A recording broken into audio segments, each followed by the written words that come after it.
सौहार्दपूर्ण वातावरण बना रहे। आज के सतत विकास लक्ष्य की चर्चा करूं उससे पूर्व मैं चाहता हूं कि हमने 5 दिन अपनी विधानसभा में यहां चर्चा की है और मेरा सौभाग्य है कि मैं पहली बार संसदीय कार्य साथ ही धामी कैबिनेट ने फैसला लिया कि उत्तर प्रदेश राज्य सेतु निगम को कार्यदायी संस्था के रूप में चयनित किया जाएगा। इसके अलावा उत्तराखंड राज्य विधिक सेवा प्राधिकरण, जिला विधिक सेवा प्राधिकरण, उच्च न्यायालय विधिक सेवा समिति, तहसील विधिक सेवा समिति, स्थायी लोक अदालत एवं वैकल्पिक विवाद समाधान के लिए केंद्रीय कर्मचारी सेवा नियमावली प्रख्यापित किया जाएगा। बहुत गंभीरता पूर्वक इसके अलावा उत्तराखंड भू संपदा नियमावली 2017 को प्रख्यापित किया गया।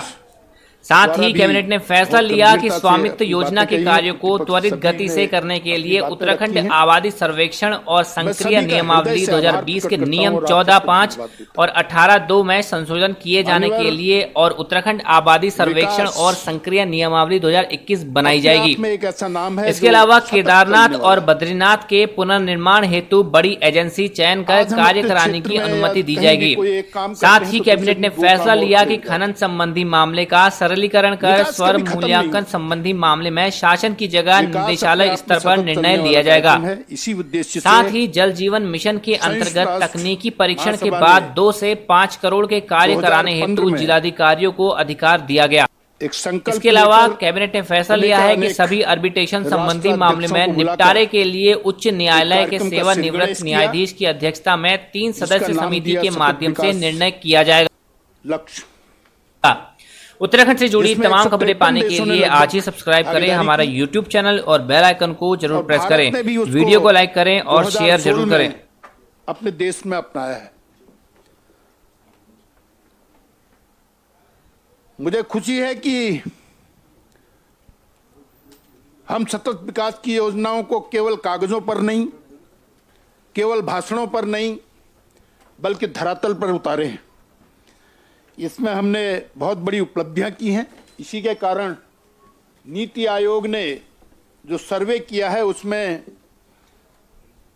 भारत की रैंकिंग जो पहले 11वीं थी, फिर 2019 में 10वीं हुई और हम 2020 में तीसरे स्थान पर आ गए। उत्तराखंड ने, भारत ने बहुत तरक्की हमने की है। ये अच्छा सुनकर हमें बहुत अच्छा लगा है। विशेष रूप से स्वास्थ्य में, ऊर्जा में, ग्राम्य विकास में, शहरी विकास में, वित्त में और पुलिस व्यवस्था में बहुत बेहतरीन काम हमने किए हैं।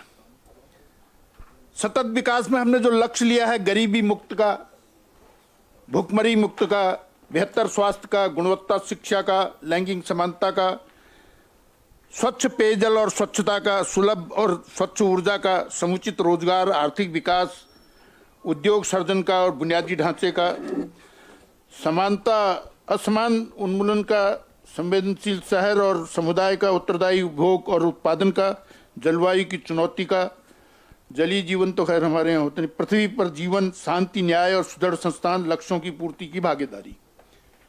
इस प्रकार के अनेक टारगेट हमने लिए हैं और मैं कहना चाहता हूं ये टारगेट पूर्ति के लिए केवल विधानसभा में हम खड़े होकर भाषण दे दें, इससे पूर्ति नहीं होगी, बल्कि मेरा सभी माननीय विधायकों से बहुत विनम्रता से निवेदन है कि इन कार्यों को आगे बढ़ाने के लिए हम क्षेत्र में भी जागरूकता अभियान चलाएं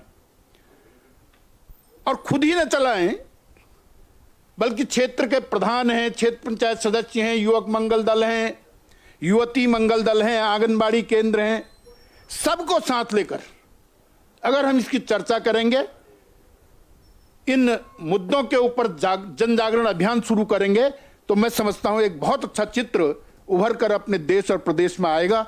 इसमें सभी की भागीदारी सुनिश्चित होना बहुत जरूरी। मित्रों, मैं मानता हूं कि हमारे पास संसाधन कम है, लेकिन फिर भी उत्तराखंड की अगर हम चर्चा करते हैं तो स्वास्थ्य में हमने बड़ी भारी प्रगति की है। कोरोना की वजह से बहुत से मामले ऐसे हुए जो नजदीक आकर भी हमसे दूर हुए, लेकिन फिर भी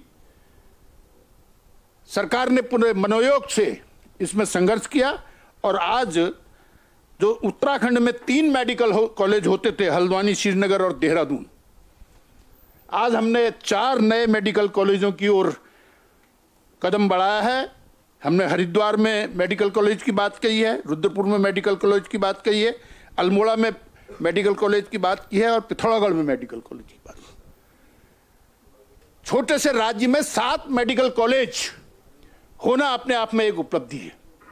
और साथ में मैं माननीय प्रधानमंत्री जी का भी आभार प्रकट करना चाहूंगा कि एम्स जैसा अस्पताल इस उत्तराखंड राज्य को दिया है और एम्स के कारण आज बहुत बड़ी सुविधा स्वास्थ्य के क्षेत्र में हमको मिल रही है। सरकार ने भी जब से कोविड इस प्रदेश में आया है, इस देश में आया है, तब से बहुत ध्यान इस क्षेत्र में दिया है। हमारे यहां ऑक्सीजन बेड केवल 673 थे, पूरे प्रदेश में लगाकर 673 ऑक्सीजन बेड थे, जो आज बढ़कर 6572 है। बहुत बड़ी प्रगति हमने ऑक्सीजन बेड में की है। आईसीयू में भी 216 आईसीयू हमारे पास थे, जो आज 1016 हो गए।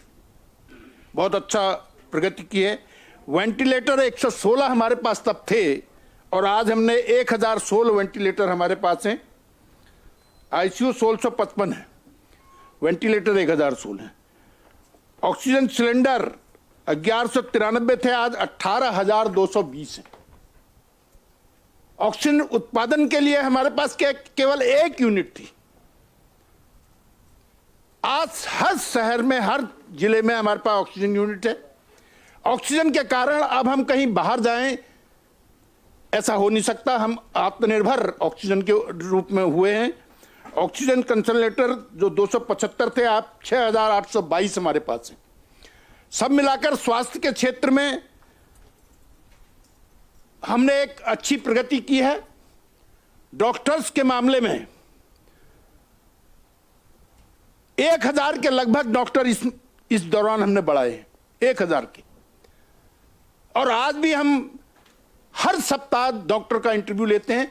अगर कोई ज्यादा कीमत पर भी हमें अच्छा डॉक्टर मिलता है तो हम उसके लिए भी लेने को तैयार हैं, हमें कोई दिक्कत उसमें नहीं है। माननीय मंत्री जी, मेरा अनुरोध ये है कि जो हमारे ये बिंदु तय हैं, हम उस पर बात करें। नहीं, ये स्वास्थ्य भी तो इसमें बिंदु है। हम क्या और अच्छा कर सकते हैं? नहीं, यही इसी में कह रहा हूं मैं, ये हमने अच्छा किया है और आगे इसमें अच्छा करेंगे, इसीलिए। नहीं, आप बीच में टोका नहीं, क्षेत्र तक में नहीं आ रहा अभी। ठीक है, ये काम सिर्फ मेरा रहेगा आज आपको अधिकार नहीं है टोका टोकी करने। सतत विकास के लिए माननीय अध्यक्ष जी, टू दी पॉइंट, स्वास्थ्य और शिक्षा, ये 2 ऐसे मुद्दे हैं जिसके लिए बहुत जरूरी हमको काम करना है। सरकार उसके लिए बहुत गंभीरता से लगी हुई है, स्वास्थ्य के क्षेत्र में भी, शिक्षा के क्षेत्र में भी। और दूसरा मैं कहना चाहता हूं, इस देश में, इस प्रदेश में कुपोषण की भी बहुत शिकायतें मेरे ध्यान में आई हैं और उसके लिए भी बच्चे और महिलाओं के प्रति हमको जागरूक होना पड़ेगा। उनको कुपोषण से मुक्ति दिलानी पड़ेगी ताकि स्वस्थ होकर एक स्वस्थ प्रदेश का, स्वस्थ भारत का निर्माण हम कर सकें। जो कार्यक्रम हमको दिया गया है, यह कार्यक्रम मन से करने का कार्यक्रम है। हम अगर अपने क्षेत्र में जाकर लोगों से चर्चा करेंगे, स्वच्छता अपने आप में एक बहुत बड़ी चीज है। घरों के आगे, शहरों में हम स्वच्छता के प्रति लोगों को जागरूक करें तो निश्चित रूप से उसके बहुत अच्छे परिणाम आएंगे। मैं माननीय प्रधानमंत्री जी का भी बहुत आभारी हूं कि उन्होंने स्वच्छता के प्रति बहुत ज्यादा जोर देकर बात कही है और इसके प्रति जागरूकता भी देश में आई है। उनके आने के बाद से काफी जागरूकता देश में आई है।